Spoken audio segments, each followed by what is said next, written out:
Today, I stepped on a little boy's shoelace and he fell down. And instead of us getting into pretty much a fight, I picked him up and I tied his shoes. I took the 160 challenge. His challenge was just to be kinder to himself and the people around him. And that stemmed from my mother writing a note to him about being a good person. Wow. Do you know what I'm saying? Wow. And we're talking about That's shaping incredible. attitudes, you know what I mean? Shaping, and his teacher was so proud of him. His teacher found out about his one thing because we posted it. And people were, he's like, so many people are telling me about what I did was good. My auntie gave me $5. I said, well, don't think you always going to get $5. You're not going to get paid for this whole time. Yeah, But just those great. sorts of That was things. great. See what I'm saying? Small things, making a big difference. Because usually those little boys might have, he might have been like, man, taking a bad attitude about it. But he didn't. He made a choice. Yeah. And that's what we have to help. Wow. Okay. And one more time, just again, where to find the 160 challenge. So if you want anyone who is interested. So I made a video about it, and it's on my YouTube page, Jackie4MPS. Okay. You can go to Jackie4MPS.com and click on the We Can Plan tab, and it'll have the video as well as the document, the downloadable PDF there. Okay. Awesome. Yes. May And 1st. you've already told us about your business, but vote for you May 1st. May 1st. Some people wanted to know how long you had been in the Navy. Oh, I was in the Navy for 10 years. And congratulations. 8 months. Oh, gosh. Oh, And 24 days, I think. good grief. Seconds? You got minutes and seconds down, I too? don't have minutes and seconds. But that's what my DD-214 said. Oh! Well, thank you for your service. Oh, thank you. That was great. And your now support. you're definitely bigger and better things. On to other things. Did you love the Navy? I say the Navy was like a boyfriend, right? And we were in a relationship. And I like that. so I feel like every relationship that you have, I think you grow from it, and you can't discount Wow. the things that you get out of that relationship, good and bad. So Okay. did I have bad experiences in that relationship? Yes. Did I have amazingly great ones? Absolutely. But I feel like I left that relationship a better person, and it was hard to So leave. you did learn from that relationship. Yes, That's but a I big gained key. so much. I gained so much, Yeah. and I can't discount it because my naval service has shaped me into the person that I am today. That's awesome. Shout out to the United Go States Navy. Navy. Shout out. There's just a couple other questions and we will wrap this Yes, up, ma'am. Jackie. One question which I thought was a pretty good one that another person wanted to ask is how you feel about the veterans and how they're treated. I feel like that's a really vague question. So are we talking about with the VA, or how are we talking about with the public in general? Or I think with the public in general, but I also think that because one person, a coworker, made a point of this the other day and was saying that I was driving and I seen a rolled up stoplight and seen a Navy veteran with a sign outside. And out of 50 people who stopped, I only seen about 3 give him money. No, my question is, do you, as far as what I want to ask is, specifically is, how do you think veterans, retired veterans, are treated? And do you think they get treated fairly and appreciated for the service that serving their country? So I think, one thing I'm very careful about is perception. Okay. Right?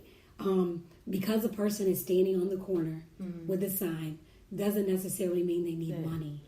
Doesn't necessarily that is so true. Do you know what I mean? Some that are just not being truthful and honest. Yeah, so I don't know. But what I will say is knowledge is power, and that is not cliche. And that if you arm yourself and you feel strongly about veterans and being treated fairly and kindly, then you arm yourself with information for those people. And you take out the time connect them to resources, because I believe there are far too many resources for people supporting veterans, homelessness wise or other, that you can connect those folks to hopefully make a difference in a meaningful way, because money is temporary. You know what I mean? That may be the next meal and then that's gone.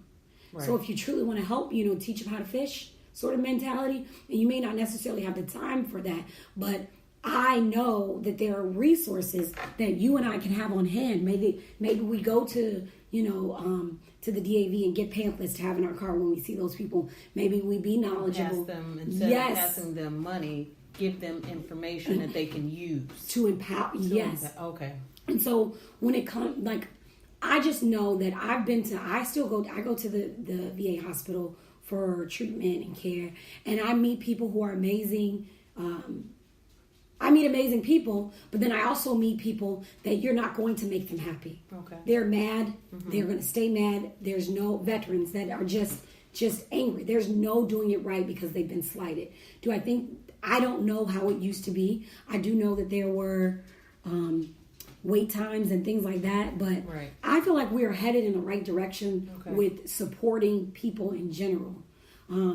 Yes, because we did decide to do a service to this country, there are some services that they need to support us with. The transitioning is hard. I transitioned and I had resources, but it was still hard as a person. Just dealing with a civilian mentality and I still struggle with it too. Not just financially. So it's just a hard transition. It's a hard transition, the mindset, because there's different level of expectations of what you should do. There's a different level of camaraderie that even if I hate your guts, I know if General Quarters pops off, you and I are getting to business, whether I like you or not.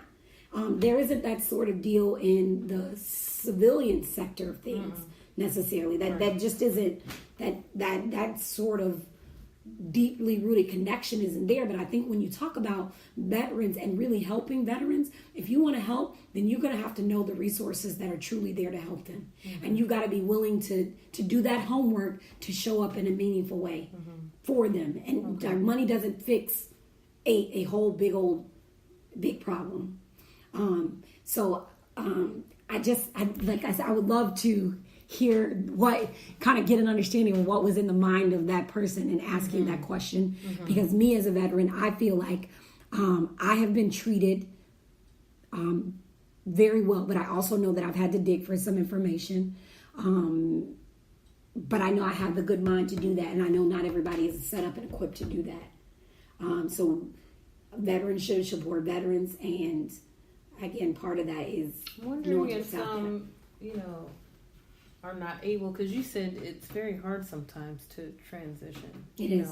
And maybe that some are put in those positions because they just couldn't transition.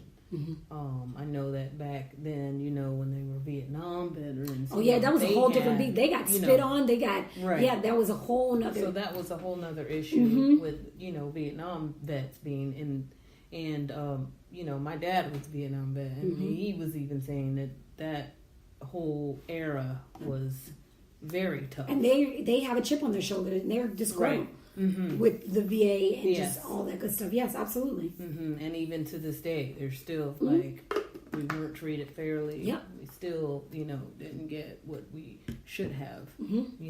But they're trying. And they're trying. I believe that again, you gotta do homework too if you care about these people enough.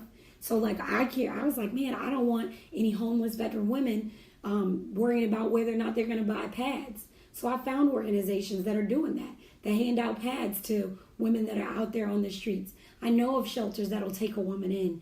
Just arm yourself. If you care enough about something, arm yourself with the resources. So when you bump into that, you can say, I'm going to make a phone call right now.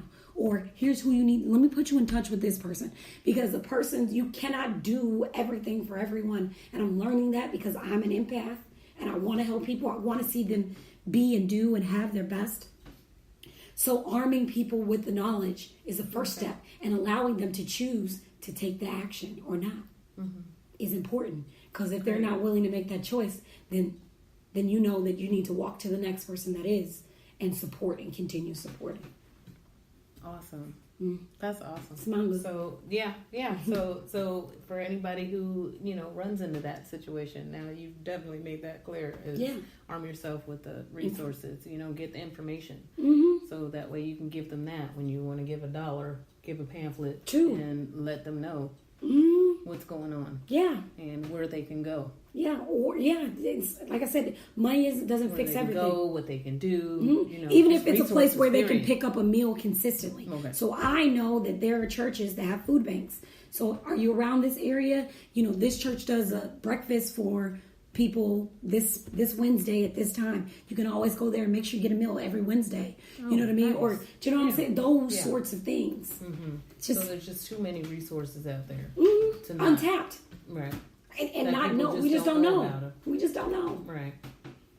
And what you don't know, you suffer for in the long run, in essence. So, Jackie, thank you so much. Is there any other projects or any closing remarks, that you would like to, tell us about?